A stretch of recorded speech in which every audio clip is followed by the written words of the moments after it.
you guys have heard today from Jake, Andrew, and Carson, concussions are a very serious part of our life today. And because of that, we have made many laws. Or not us, but the government has. Many states have adopted a law based on the Zach Litt law. The NFL and the NCAA have also adopted laws based on this. Now, the NFL is also trying to impose these laws at the younger levels. Laws have been made to help protect athletes who suffer concussions in sporting events. First, the Zach Litt law, which is actually what the Wisconsin law, which we use in high schools here, is based off of. First of all, you must have legal documents signed by the players, the athletes, and the coaches, stating that they have been informed of concussions and the risk of concussions and how they can affect you negatively. Athletes suspected of a concussion being checked out by a trainer, the trainer must always use the phrase, "When in doubt, sit them out," which is taken from the Zach Litt law. Everybody involved with concussion, everybody must be informed of the concussion after this happened, so that the parents know and the athlete isn't driving home, because if you have a concussion, you're not even supposed to drive. Players then must be legally cleared by a doctor and have papers signed to be able to return to play.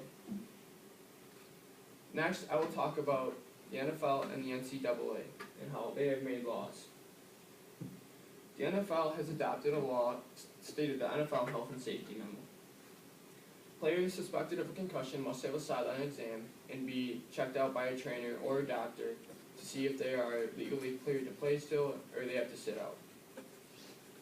If the players have concussion, they must follow the Madden rule, which is taken from the NFL Health and Safety Memo, which states, if a player is diagnosed with concussion and removed from the game, he must leave the field and be immediately escorted to the locker or the training room, and a member of the medical staff must remain with the player to observe him if his injury does not require immediate hospitalization. And once again, as you can see, the NFL also uses that rule. When in doubt, sit them out. Now I'll talk about the NCAA, which is kind of based off the Litt law too. Coaches must educate the student athletes on the severity of concussions.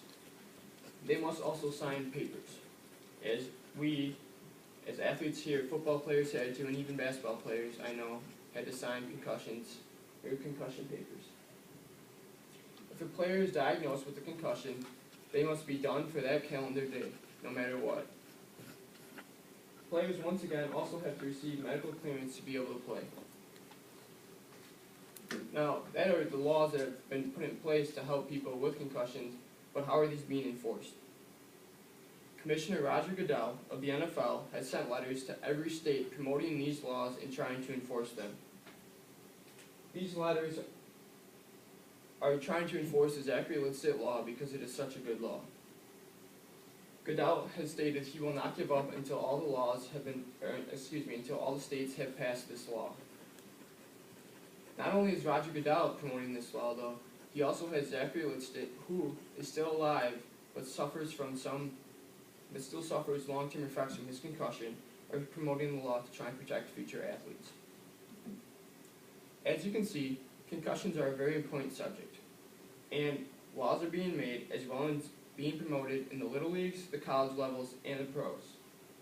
Please be aware of all the harms of concussions and the laws that are being made to protect you and all your friends and all your family.